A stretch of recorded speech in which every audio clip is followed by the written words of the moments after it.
നമസ്കാരം. പാറശാല ഷാരോൺ രാജ് വധക്കേസിൽ വിധി എന്താകും? കേരളം കാത്തിരിക്കുകയാണ്. കേരളം ഒട്ടാകെ ഉറ്റുനോക്കുന്ന ഒരു വിധിയായിരിക്കും വരാൻ പോകുന്നത്. കാരണം ഇതിൽ ഗ്രീഷ്മ പ്രതിയാണ് എന്ന് തെളിഞ്ഞതിന് പിന്നാലെ പിന്നീട് വരുന്ന ചർച്ചകളെല്ലാം തന്നെ എന്ത് ശിക്ഷയായിരിക്കും ഇവർക്ക് ലഭിക്കാൻ പോകുന്നത് എന്നത് സംബന്ധിച്ചതാണ്. ശനിയാഴ്ച വിധി പറയുമെന്ന് കരുതിയിരുന്നുവെങ്കിലും പ്രോസിക്യൂഷന്റെയും വാദിഭാഗത്തിന്റെയും അന്തിമവാദം കേൾക്കാൻ ഒരു ദിവസം കൂടി അനുവദിക്കുകയായിരുന്നു. ഷാരോൺ രാജിനെ ഗ്രീഷ്മ വീട്ടിലേക്ക് വിളിച്ചു വരുത്തി കഷായത്തിൽ കീടനാശിനി കലർത്തി നൽകി കൊലപ്പെടുത്തി എന്നാണ് കേസ് വന്നിരിക്കുന്നത്. ഗ്രീഷ്മയുടെ അമ്മ സിന്ധുവിനെ തെളിവുകളുടെ അഭാവത്തിൽ കോടതി വെറുതെ വിടുകയായിരുന്നു. 2022 ഒക്ടോബർ 14 ഗ്രീഷ്മ നൽകിയ കഷായം കുടിച്ച് അവശനായ ഷാരോൺ രാജ ചികിത്സയിലിരിക്കെ 25-ാം തീയതിയാണ് മരിച്ചത്. ശിക്ഷയിൽ പരമാവധി ഇളവ് വേണം എന്നാണ് അന്തിമവാദത്തിൽ പ്രതിഭാഗം കോടതിയോട് ആവശ്യപ്പെട്ടത്. കേസിലെ ഒന്നാം പ്രതിയായ ഗ്രീഷ്മയോട് എന്തെങ്കിലും പറയാനുണ്ടോ എന്ന് കോടതി ചോദിച്ചിരുന്നു.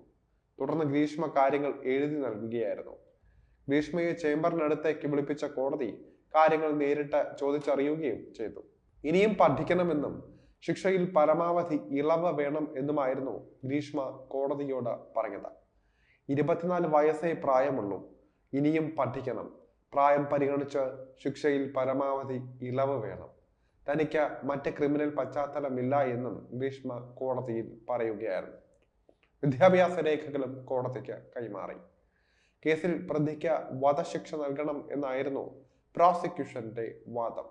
ഇതിനെ എതിർത്ത പ്രതിഭാഗം എങ്ങനെ വധശിക്ഷ നൽകാനാകുമെന്നും കേസിൽ സാഹചര്യ തെളിവുകൾ മാത്രമേ ഉള്ളൂ എന്നും വാദിക്കുകയായിരുന്നു.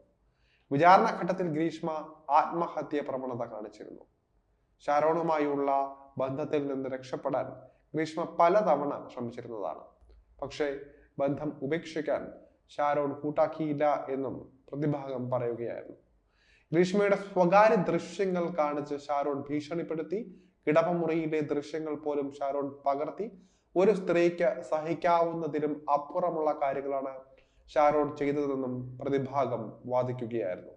പ്രതിഭാഗത്തിന്റെ ഈ വാദം കോടതി പരിഗണിക്കുമ്പോഴേയിരിക്കും ഈ ഒരു വിധിയുടെ കാഠിന്യമെല്ലാം തന്നെ ഇരിക്കുന്നത്. ഗ്രീഷ്മയ്ക്ക് ആത്മഹത്യ ചെയ്യാനുള്ള സാഹചര്യം ഷാരോൺ ഉണ്ടാക്കിയെന്നും ഷാരോണിന് സാമൂഹിക വിരുദ്ധ പശ്ചാത്തലമുണ്ട് എന്നും പ്രതിഭാഗം ആരോപിക്കുകയായിരുന്നു.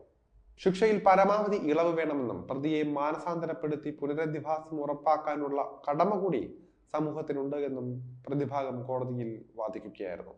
എന്നാൽ ഷാരോൺ വധക്കേസ് അപൂർവങ്ങളിൽ അപൂർവമാണ് എന്നായിരുന്നു പ്രോസിക്യൂഷന്റെ വാദം. പ്രതിക്ക് പരമാവധി ശിക്ഷ നൽകണം. ഒരു ചെറുപ്പക്കാരനെ അല്ല, സ്നേഹം എന്ന വികാരത്തെ കൂടിയാണ് പ്രതി കൊലപ്പെടുത്തിയത്. പ്രതിക്ക് ചെകുത്താന്റെ ചിന്തയാണ്. സ്നേഹം നടിച്ച വീട്ടിലേക്ക് വിളിച്ചു വരുത്തിയാണ് കൊലപാതകം നടത്തിയത്. ആദ്യ കൊലപാതക ശ്രമം പരാജയപ്പെട്ടപ്പോൾ വീണ്ടും അതിന് ശ്രമിച്ചു. കൃത്യമായ ആസൂത്രണത്തോടെയായിരുന്നു കൃത്യം നടത്തിയതെന്നും പ്രോസിക്യൂഷൻ വാദിക്കുകയായിരുന്നു. എന്തായാലും പ്രതിഭാഗത്തിന്റെയും പ്രോസിക്യൂഷന്റെയും എല്ലാം വാദമെല്ലാം കോടതി എത്രത്തോളം പരിഗണിക്കും, അതിൽ എന്ത് തീരുമാനമാണ് എടുക്കുന്നത്, കേരളക്കര ഒട്ടാകെ ഉറ്റുനോക്കുകയാണ്.